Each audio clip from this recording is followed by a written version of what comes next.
시어머니는 제 딸 학원비 400만 원은 아깝다며 고개를 돌리셨습니다. 그런데 장손이 호주로 유학 간다는 말에는 2억 2천만 원을 아무렇지도 않게 내놓으셨죠. 그 순간 저는 깨달았습니다. 제가 19년 동안 며느리로 산 게 아니라 그 집 부엌에 묶인 공짜 일꾼으로 살았다는 것을요. 그리고 저는 조용히 결심했습니다. 그렇게 귀한 장손이라면 앞으로 제사상도 그 장손이 직접 차리라고요. 안녕하세요. 저는 대전에 사는 46살 강서연입니다. 지금부터 제가 들려드릴 이야기는 한 여자가 19년 동안 시댁이라는 이름의 감옥에서 참고 또 참고 또 참다가 자기 딸을 지키기 위해 처음으로 고개를 든 이야기입니다. 혹시 지금 이 이야기를 듣고 계신 분들 중에도 가족이라는 이름 때문에 너무 오래 참고 계신 분이 있다면 끝까지 들어주세요. 이건 단순한 복수 이야기가 아닙니다. 한 사람이 자신의 인생을 되찾는 이야기이고, 한 엄마가 딸 앞에서 더 이상 무너지지 않겠다고 결심한 이야기입니다. 제 결혼은 2005년에 시작됐습니다.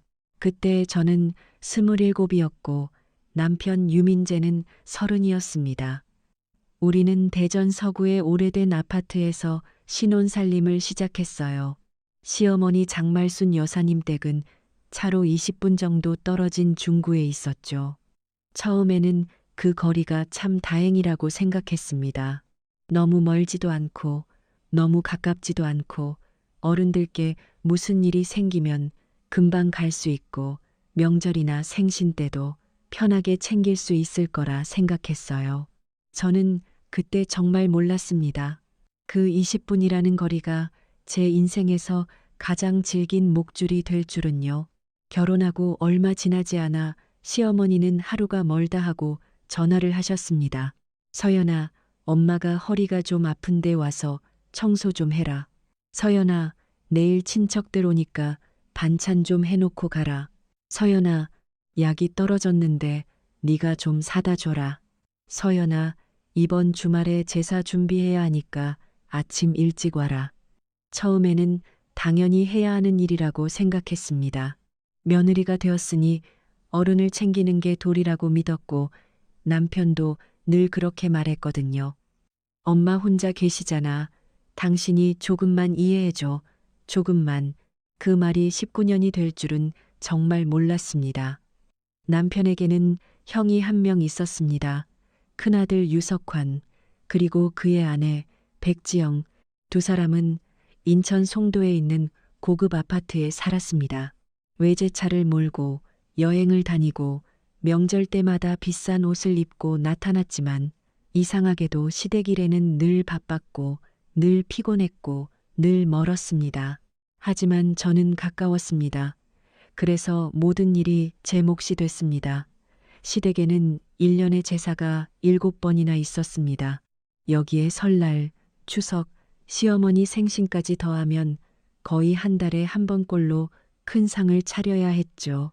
새벽 4시에 일어나 시장에 가고 생선을 고르고 고기를 사고 나물을 다듬고 전을 부치고 갈비를 재우고 국을 끓이고 과일을 깎고 제사상을 차리고 밥상을 차리고 다시 산더미 같은 설거지를 했습니다. 그렇게 하루 종일 허리를 구부리고 서 있어도 제게 돌아오는 말은 늘 비슷했습니다. 전이 좀 눅눅하다. 갈비간이 약하다. 과일을 왜 이렇게 못 깎았니? 우리 도연이가 먹을 건데 좀 신경 써야지. 우리 도연이 시어머니의 입에서 가장 많이 나온 이름이었습니다. 도연이는 큰아들의 아들, 그러니까 장손이었어요. 제 딸 하은이와는 1살 터울밖에 나지 않았지만 시어머니에게 두 아이는 하늘과 땅만큼 달랐습니다. 도연이가 밥상에 앉으면 제일 좋은 고기가 그 아이 앞에 놓였습니다. 생선도 제일 살이 많은 부분, 갈비도 제일 큰 조각, 과일도 제일 예쁜 조각이 도연이 접시로 갔죠. 반면 제 딸 하은이는 언제나 조용히 밥그릇만 바라봤습니다. 김치 한 조각, 나물 조금, 밥 한 숟가락. 저는 그 모습이 너무 마음 아파서 몰래 고기를 집어주려고 하면 시어머니가 바로 말씀하셨습니다. 도연이 공부하느라 힘든데 많이 먹여야지. 하은이는 살찌면 안 된다. 하은이는 정말 착한 아이였습니다. 공부도 잘했고 말도 예쁘게 했고 어른들 앞에서 버릇없이 굴어본 적도 없었습니다. 학교에서는 늘 상위권이었고 선생님들도 하은이를 보면 이 아이는 정말 크게 될 겁니다. 라고 말해 주셨습니다. 그런데 이상하게도 시댁에서는 하은이가 한 번도 제대로 칭찬받은 적이 없었습니다. 어느 날 하은이가 성적표를 들고 시댁에 간 적이 있었습니다. 전교에서 손에 꼽히는 성적을 받은 날이었어요. 아이가 조심스럽게 할머니 앞에 성적표를 내밀며 말했습니다. 할머니, 저 이번에 시험 잘 봤어요. 저는 그때만큼은 시어머니가 아이에게 잘했다 한마디쯤은 해 주실 줄 알았습니다. 그런데 시어머니는 성적표를 힐끗 보더니 이렇게 말하셨죠. 여자애가 공부만 잘해서 뭐하니 나중에 시집가면 밥 잘하고 시댁 눈치 잘 보는 게 더 중요해. 그 말을 들은 하은이의 얼굴이 순식간에 굳었습니다. 아이는 웃으려 했지만 입술이 떨렸고 성적표를 조용히 접어 가방에 넣었습니다. 저는 그 순간 제 심장 한쪽이 아주 천천히 무너지는 것 같았습니다. 하지만 그때도 저는 아무 말도 하지 못했습니다. 어른이니까, 시어머니니까, 괜히 분위기 망치면 안 되니까 저는 그렇게 제 입을 막고 제 마음을 눌렀습니다. 남편 민재는 그런 상황을 모르는 사람이 아니었습니다. 다 봤습니다. 다 들었습니다. 그런데 그는 늘 제게 말했습니다. 엄마가 옛날 분이라 그래. 당신이 이해해.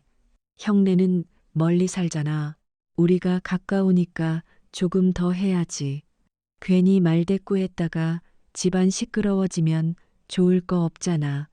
처음에는 남편이 중간에서 힘들 거라고 생각했습니다. 하지만 시간이 지나면서 알게 됐습니다. 남편은 중간에 낀 게 아니었습니다. 그는 편한 쪽에 서 있었던 겁니다. 제가 참으면 조용하니까, 제가 희생하면 집안이 굴러가니까, 제가 울어도 다음 날 다시 부엌에 서니까 남편은 제 고통을 문제로 여기지 않았습니다. 그저 제가 조금 더 참으면 끝나는 일이라고 생각했죠. 그러던 2023년 겨울, 제 인생을 완전히 바꿔놓은 일이 벌어졌습니다. 그해 가을, 하은이 담임 선생님께 연락이 왔습니다. 하은이가 대학 입시를 앞두고 있으니 서울에서 진행되는 심화 논술반에 참여하면 좋겠다는 이야기였습니다. 아이에게 정말 좋은 기회였지만 비용이 문제였습니다. 교재비, 수업료, 교통비까지 합치면 400만 원 정도가 필요했습니다. 우리 집 형편에는 큰 돈이었어요. 남편의 회사 보너스는 줄었고 집 수리비로 이미 저축을 많이 썼고 거기에 시어머니 병원비와 건강식품까지 챙기느라 제 통장은 거의 비어 있었습니다. 저는 며칠을 고민하다가 정말 마지막이라는 마음으로 시어머니께 전화를 드렸습니다. 어머님, 죄송한데 하은이 학원비 때문에 400만 원만 잠깐 빌릴 수 있을까요? 제가 몇 달에 나눠서 꼭 갚을게요. 전화기 너머 시어머니는 한숨부터 쉬셨습니다. 그리고 차갑게 말씀하셨죠. 내가 늙어서 무슨 돈이 있니? 그리고 여자애가 그렇게까지 공부해서 뭐해. 너무 높게 바라보다가 나중에 고생한다. 네 딸은 네가 알아서 키워야지. 왜 나한테 손을 벌리니? 저는 얼굴이 화끈거렸습니다. 빌려달라고 한 것도 죄송했지만 하은이를 그렇게 말하는 게 더 아팠습니다. 그래도 저는 죄송합니다. 라고 말하고 전화를 끊었습니다. 그날 밤 하은이에게 말했습니다. 미안해. 이번 수업은 조금 어려울 것 같아. 그런데 하은이는 제 손을 꼭 잡고 말했습니다. 괜찮아, 엄마. 나 혼자 해도 돼. 엄마 너무 미안해하지 마. 그 말이 저를 더 울렸습니다. 차라리 아이가 투정을 부렸다면 덜 아팠을지도 모릅니다. 그런데 아이는 너무 일찍 철이 들었고 저는 그런 아이에게 늘 미안했습니다. 그리고 정확히 3달 뒤 저는 그 400만 원을 거절했던 시어머니가 장손 도연이를 위해 2억 2천만 원을 준비했다는 사실을 알게 됐습니다. 그날은 시아버지 제사를 12일 앞둔 주말이었습니다. 인천 송도에 사는 형님네가 대전으로 내려왔죠. 형님 백지영은 늘 그렇듯 향수 냄새를 풍기며 들어왔습니다. 손에는 비싼 명품 가방, 발에는 새 부츠, 손톱에는 화려한 네일아트. 명절 선물이라고 가져온 것은 작은 과일 상자 하나뿐이었습니다. 시어머니는 형님이 들어오자마자 저를 보던 눈빛과 완전히 다른 표정이 되셨습니다. 아이고, 우리 큰며느리 왔니? 먼 길 오느라 힘들었지. 저는 그때 부엌에서 갈비찜을 데우고 있었습니다. 아침부터 준비한 음식 냄새가 온몸에 배어 있었고 손목은 이미 퉁퉁 부어 있었습니다. 그런데 형님은 소파에 앉자마자 말했습니다. 동서, 밥 다 됐어. 도연이가 배고프다네. 도연이는 23살이었습니다. 다 큰 성인이었죠. 그런데 시어머니 눈에는 아직도 금쪽 같은 왕자였습니다. 식탁이 차려지자 어김없이 좋은 반찬은 도연이 앞으로 갔습니다. 하은이는 조용히 밥만 먹었습니다. 그날도 시어머니는 도연이에게 고기를 얹어주며 말했습니다. 우리 장소는 많이 먹어야 해. 앞으로 큰일 할 몸인데. 그러다 하은이 쪽을 보더니 덧붙였습니다. 하은이는 요즘도 공부하니? 여자애가 너무 책만 보면 성격이 뻣뻣해진다. 시집가서 사랑받으려면 손맛부터 배워야 해. 저는 젓가락을 꽉 쥐었습니다. 손가락이 하얗게 질릴 만큼 힘을 줬지만 또 참았습니다. 그날 밤 모두가 거실에서 과일을 먹고 있을 때 저는 부엌에서 설거지를 하고 있었습니다. 접시가 너무 많아 싱크대가 넘칠 정도였고 기름기 묻은 냄비를 닦느라 팔이 저렸습니다. 그때 물소리 사이로 형님의 목소리가 들렸습니다. 평소보다 낮고 조심스러운 목소리였어요. 어머님, 도연이가 호주로 유학을 가고 싶다네요. 호텔 경영 쪽으로 알아보고 있는데 학비랑 생활비가 너무 커서 걱정이에요. 저는 손을 멈췄습니다. 시어머니가 당연히 돈 없다고 하실 줄 알았습니다. 그런데 돌아온 대답은 제 온몸을 얼어붙게 했습니다. 걱정하지 마라. 내가 적금 깨고 예전에 세종 쪽 땅 판 돈 조금 남겨둔 거 합치면 된다. 도연이한테 2억 2천만 원 줄 생각이다. 장소는 큰 물에서 놀아야지. 2억 2천만 원. 그 숫자가 머릿속에서 계속 울렸습니다. 400만 원은 없다고 하셨던 분이 제 딸에게는 여자애가 공부해서 뭐 하냐고 하셨던 분이 장손에게는 2억 2천만 원을 아무렇지도 않게 내놓겠다고 하셨습니다. 저는 고무장갑을 낀 손으로 싱크대의 모서리를 붙잡았습니다. 다리가 풀려 주저앉을 것 같았습니다. 그런데 더 잔인한 말은 그 다음에 나왔습니다. 시어머니가 형님에게 낮게 속삭였습니다. 이 얘기는 민재네한테 하지 마라. 특히 하은이 귀에 들어가면 괜히 비교하고 시끄러워진다. 여자애는 아무리 공부 잘해도 결국 남의 집 사람이다. 도연이가 유씨 집안대를 이으래야. 그 순간 제 안에서 뭔가가 끊어졌습니다. 저는 19년 동안 그 집 제사상을 차렸습니다. 그 집 손님들을 먹였습니다. 그 집 어른의 병원비를 보탰습니다. 시어머니가 아프다 하면 밤에도 달려갔고 생신상도 차렸고 명절마다 허리가 끊어지도록 전을 부쳤습니다. 그런데 그들에게 저는 가족이 아니었습니다. 제 딸도 가족이 아니었습니다. 우리는 그저 필요할 때 불러 쓰는 사람들이었습니다. 그날 집으로 돌아오는 차 안에서 남편은 아무것도 모른 채 말했습니다. 오늘도 고생했어. 형네가 멀리서 와서 좀 정신없었지? 저는 창밖만 봤습니다. 대전의 겨울밤은 차가웠고 가로등 불빛이 흐릿하게 번졌습니다. 저는 속으로 계속 되뇌었습니다. 그만하자. 이제 그만하자. 내 딸이 더 이상 저 집에서 고개 숙이지 않게 하자. 다음 날 아침 저는 회사에 반차를 냈습니다. 그리고 혼자 차를 몰고 시어머니 댁으로 갔습니다. 평소 같으면 과일이라도 사들고 갔겠지만 그날 저는 빈손이었습니다. 초인종을 누르자 시어머니가 문을 열고 저를 위아래로 훑어보셨습니다. 내가 이 시간에 웬일이냐? 저는 신발을 벗고 들어가 식탁 의자를 끌어다 앉았습니다. 시어머니는 제 태도가 마음에 들지 않는다는 듯 눈살을 찌푸리셨습니다. 저는 더 이상 돌려 말하고 싶지 않았습니다. 그래서 곧장 물었습니다. 어머님, 도연이 호주 유학 가는데 2억 2천만 원 주신다는 거 사실이에요.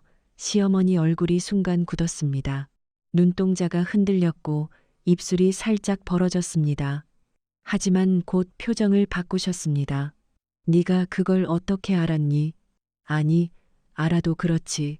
내 돈 내가 내 손자한테 주겠다는데 네가 무슨 상관이야? 저는 숨을 깊게 들이마셨습니다.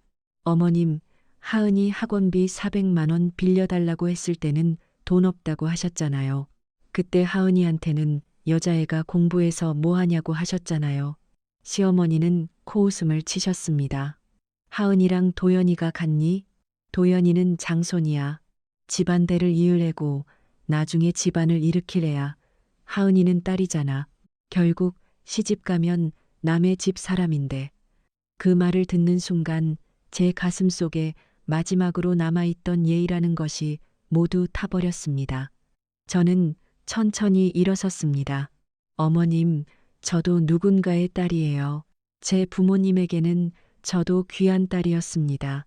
그런데 어머님은 19년 동안 남의 집 귀한 딸을 데려다가 제사상 차리게 하고 병수발 들게 하고 청소하게 하고 밥 짓게 하고 그 모든 걸 당연하게 여기셨어요.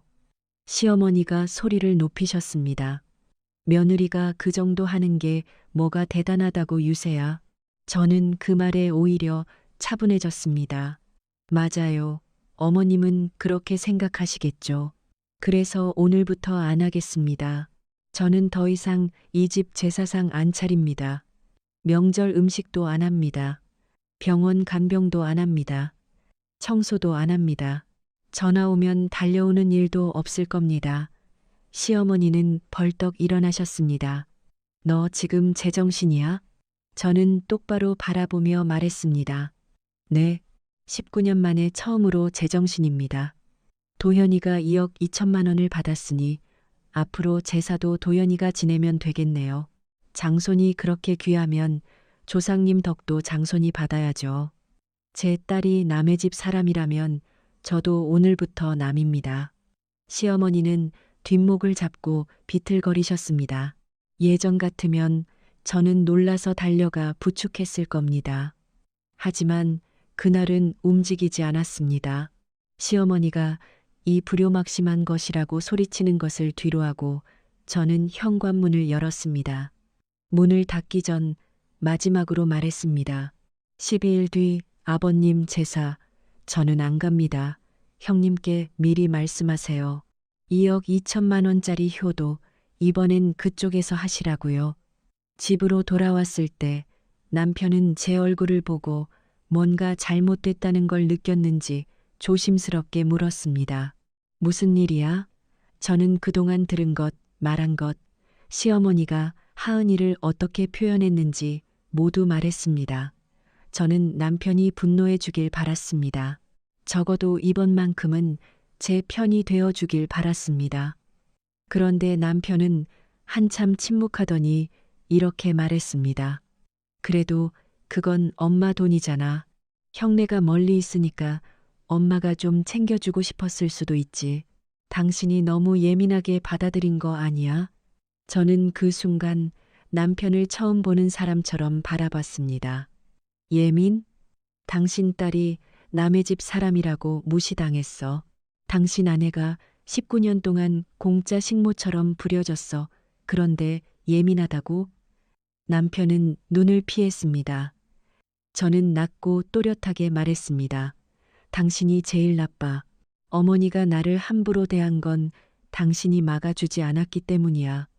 나는 오늘부터 당신 집안일에서 빠질 거야. 효도하고 싶으면 당신이 직접 해. 나는 이제 하은이 엄마로만 살 거니까. 그날부터 우리 집에는 차가운 침묵이 흘렀습니다. 남편은 제 눈치를 보기 시작했고, 저는 시어머니에게서 오는 전화를 모두 받지 않았습니다. 제사 이틀 전부터 문자가 오기 시작했습니다. 장 봐서 일찍 와라. 이번엔 문어 큰 걸로 사라. 저는 많이 붙여라. 도연이도 온다. 저는 그 문자들을 조용히 삭제했습니다. 남편은 안절부절 못했습니다. 그래도 전화는 받아야 하지 않을까? 저는 대답했습니다. 받고 싶으면 당신이 받아. 그리고 당신이 장 봐. 당신이 전 부치고 당신이 문어 삶아. 남편은 아무 말도 못했습니다. 드디어 시아버지 제사 당일이 왔습니다. 예전 같으면 새벽 4시 알람이 울리기도 전에 눈이 떠졌을 겁니다. 시장에 가야 하고 고기를 재워야 하고 전을 부쳐야 하고 나물을 무쳐야 하고 과일을 닦아야 했으니까요. 하지만 그날 저는 아침 8시까지 잤습니다. 아주 깊고 편안하게요. 일어나서 커피를 내리고 창문을 열었습니다. 겨울 햇살이 부엌 바닥에 조용히 내려앉았습니다. 제 부엌에는 기름 냄새가 없었고 누군가의 호통도 없었습니다. 남편이 초조한 얼굴로 물었습니다. 진짜 안 갈 거야? 저는 커피잔을 들고 대답했습니다. 응, 나 오늘부터 공짜 며느리 퇴직했어. 그리고 하은이 방문을 두드렸습니다. 하은아, 오늘 엄마랑 맛있는 거 먹으러 가자.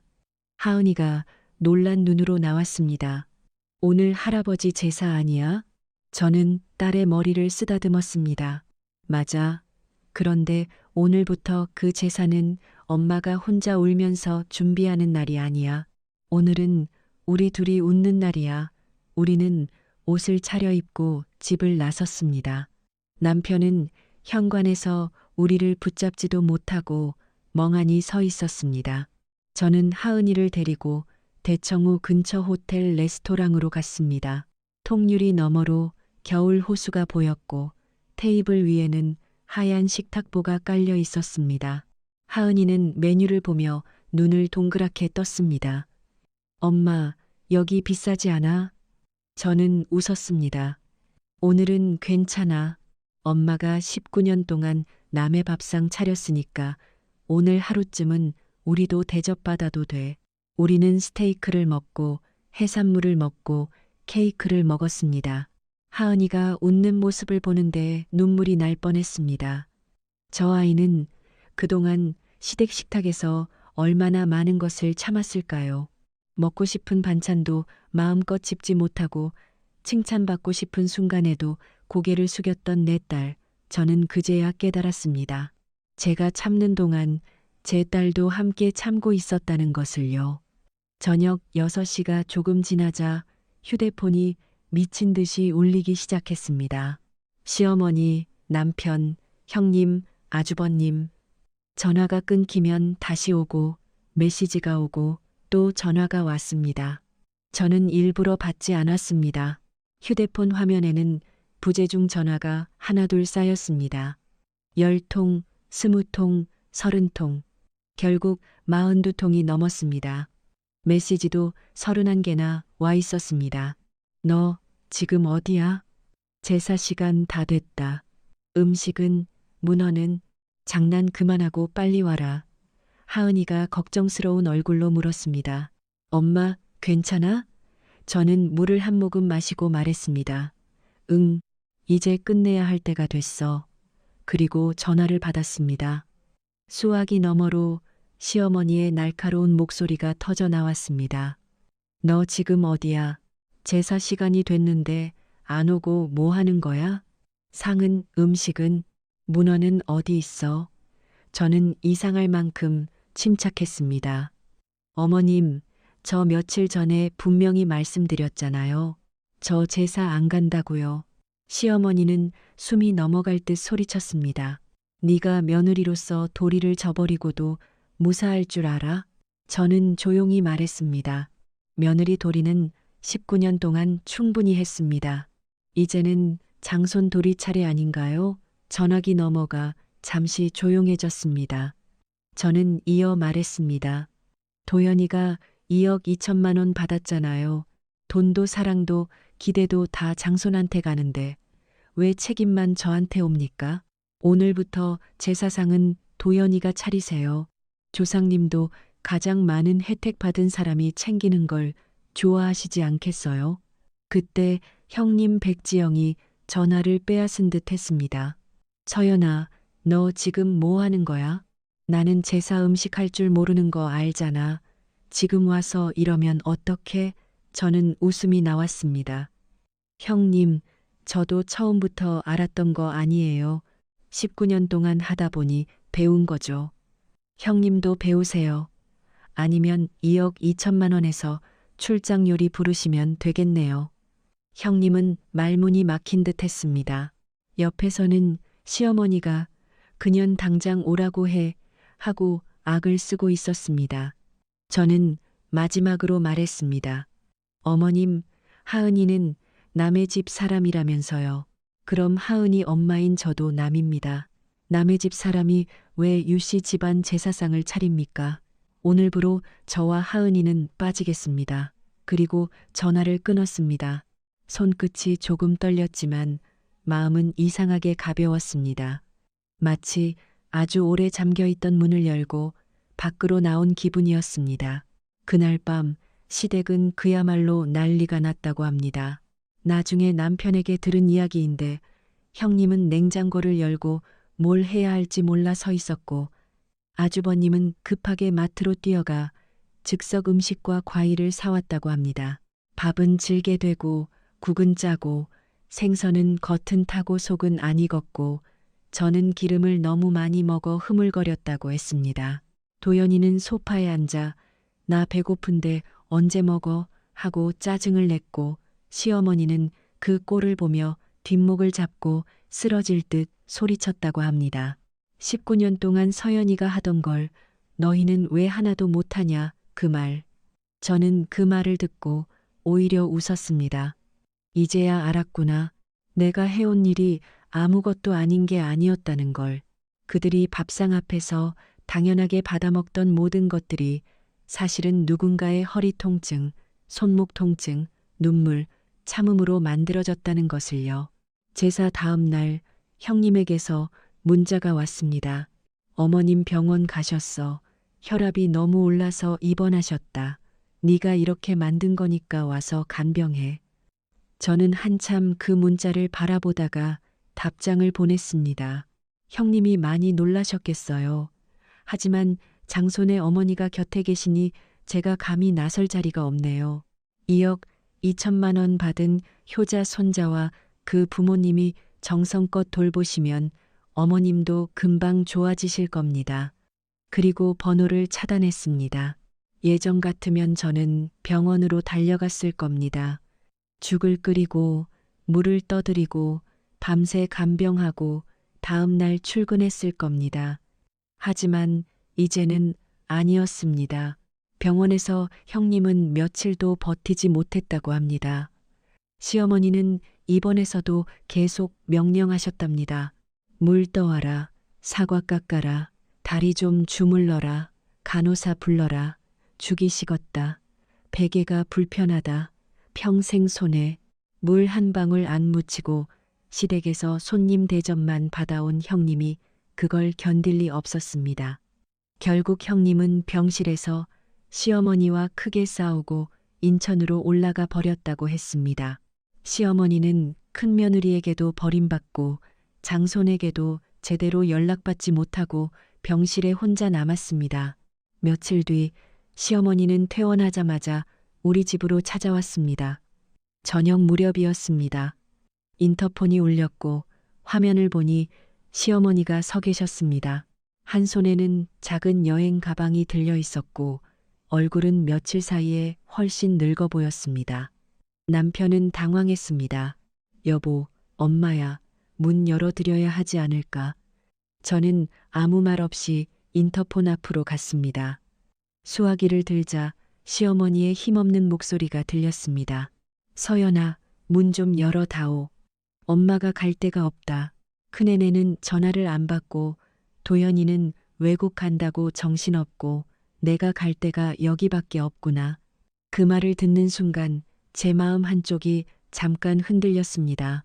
하지만 바로 하은이의 얼굴이 떠올랐습니다. 성적표를 접어넣던 아이의 손, 밥상에서 고개 숙이던 아이의 눈, 괜찮아 엄마라고 말하던 그 작은 목소리. 저는 다시 단단해졌습니다. 어머님, 번지수 잘못 찾으셨어요. 어머님이 가셔야 할 곳은 장손 집입니다. 2억 2천만 원을 주신 그 집으로 가세요. 시어머니는 울먹였습니다. 내가 잘못했다. 문 좀 열어봐라.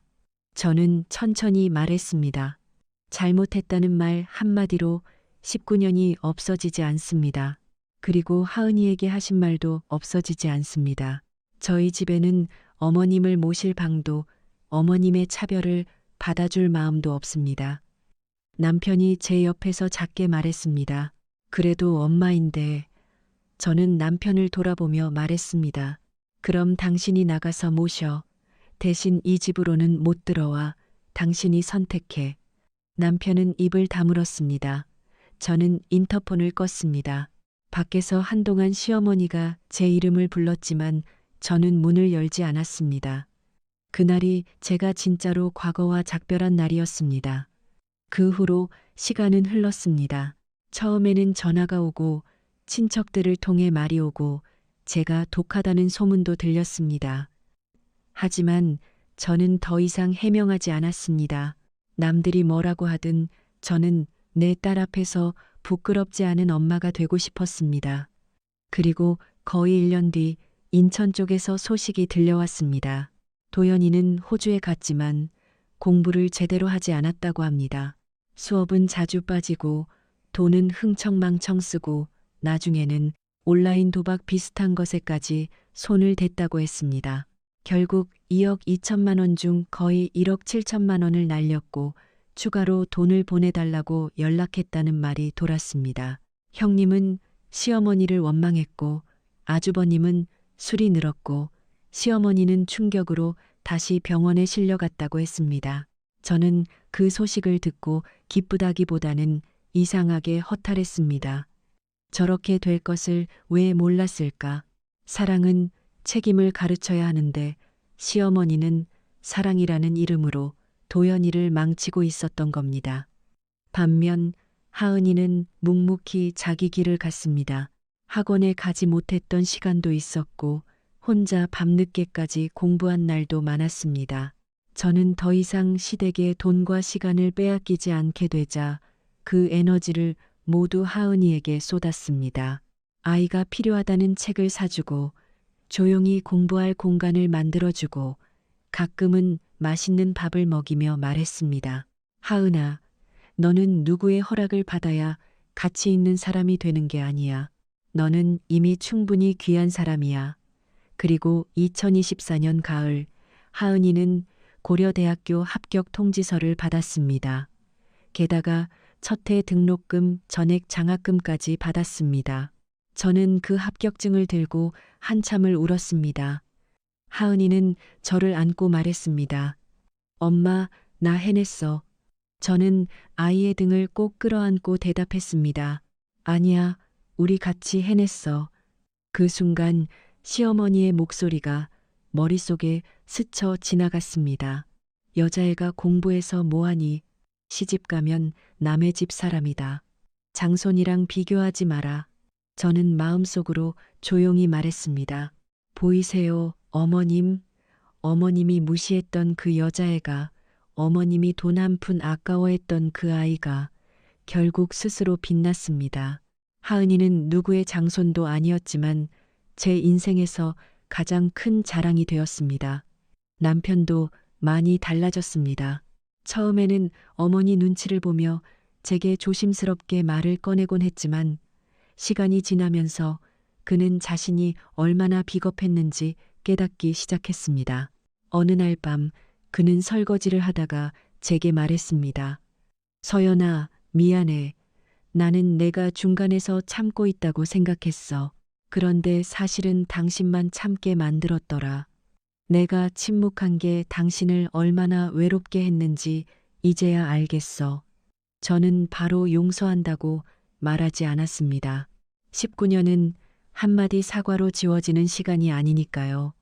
하지만 저는 그가 행동으로 바뀌는지 지켜보기로 했습니다. 그는 이제 집안일을 합니다. 제사나 명절 이야기가 나오면 스스로 거절합니다. 하은이 문제에는 누구보다 먼저 나섭니다. 완벽한 사람은 아니지만 적어도 이제는 어디에 서야 하는지 알게 된 것 같았습니다. 2024년 추석, 우리는 시댁에 가지 않았습니다. 대신 제주도로 여행을 갔습니다. 바닷가에서 하은이는 환하게 웃었고 남편은 사진을 찍어주었고 저는 파도 소리를 들으며 오래 서 있었습니다. 예전 같으면 그 시간에 저는 부엌 바닥에 쪼그리고 앉아 전을 부치고 있었을 겁니다. 뜨거운 기름 냄새 속에서 허리를 두드리며 누군가의 칭찬 한마디를 기다리고 있었겠죠. 하지만 그날 저는 바다 앞에 서 있었습니다. 제 손에서는 기름 냄새가 아니라 바닷바람 냄새가 났고 제 마음에는 두려움 대신 평온이 있었습니다. 가끔 누군가는 저에게 묻습니다. 그래도 시어머니인데 너무한 거 아니냐고요. 그럴 때 저는 조용히 생각합니다. 너무한 것은 제가 문을 닫은 그날이 아니었습니다. 너무한 것은 19년 동안 한 사람의 희생을 당연하게 여긴 시간이었습니다. 너무한 것은 한 아이를 여자라는 이유로 깎아내린 말들이었습니다. 너무한 것은 가족이라는 이름으로 누군가의 인생을 갉아먹은 일이었습니다. 저는 이제야 알았습니다. 효도는 한 사람을 망가뜨리면서까지 해야 하는 의무가 아닙니다. 가족은 누군가의 희생 위에 세우는 제사상이 아닙니다. 진짜 가족은 서로를 존중하고 서로의 고통을 알아보고 한 사람이 무너질 때 손을 잡아주는 사람들입니다. 저는 19년 동안 착한 며느리가 되려고 애썼습니다. 그런데 착한 며느리가 되려고 할수록 저는 나쁜 엄마가 되어가고 있었습니다. 제 딸이 엄마가 무시당하는 모습을 보고 자라게 했으니까요. 그래서 저는 멈췄습니다. 그리고 그 멈춤이 제 인생을 바꿨습니다. 혹시 지금 이 영상을 듣고 계신 분들 중에 가족이라는 이름 때문에 계속 참고 있는 분이 있다면 꼭 말씀드리고 싶습니다. 참는다고 다 해결되는 게 아닙니다. 희생한다고 모두가 알아주는 것도 아닙니다. 어떤 사람들은 당신이 버티는 만큼 더 기대고 당신이 웃어넘기는 만큼 더 함부로 대합니다. 그러니 어느 순간에는 말해야 합니다. 아니요, 저는 더 이상 못합니다. 그 한마디가 처음에는 무서울 수 있습니다. 저도 그랬습니다. 손이 떨렸고 심장이 터질 것 같았고 세상이 무너질 것 같았습니다. 하지만 막상 말하고 나니 알았습니다. 무너진 것은 제 인생이 아니라 저를 가두고 있던 감옥이었습니다. 저는 이제 명절이 두렵지 않습니다. 제사라는 말에 가슴이 답답해지지도 않습니다. 하은이는 더 이상 밥상 앞에서 고개 숙이지 않습니다. 남편은 더 이상 저를 시댁의 방패막이로 세우지 않습니다. 그리고 저는 더 이상 남의 집 부엌에서 제 인생을 태우지 않습니다. 제 이름은 강서연입니다. 19년 동안 저는 누군가의 며느리로만 살았습니다. 하지만 이제는 제 인생의 주인으로 삽니다. 그리고 제 딸에게도 그렇게 가르칠 겁니다. 너는 누구의 집안을 위해 태어난 사람이 아니라 너 자신의 삶을 위해 태어난 사람이라고. 여러분, 오늘 제 이야기가 조금이라도 마음에 닿으셨다면 댓글로 함께 이야기 나눠주세요. 혹시 여러분도 비슷한 아픔을 겪으셨다면 혼자가 아니라는 말을 꼭 전하고 싶습니다. 그리고 이 이야기가 누군가에게 작은 용기가 되었다면 좋아요와 구독으로 함께 해주세요. 다음 이야기에서도 누군가의 억울함이 풀리고 누군가의 인생이 다시 시작되는 순간을 함께 들려드리겠습니다. 끝까지 들어주셔서 감사합니다. 더 이상 남의 인생을 위해 자신을 지우지 마세요. 여러분의 삶은 여러분의 것입니다. 그리고 때로는 단호한 거절 하나가 가장 늦었지만 가장 확실한 구원이 되기도 합니다.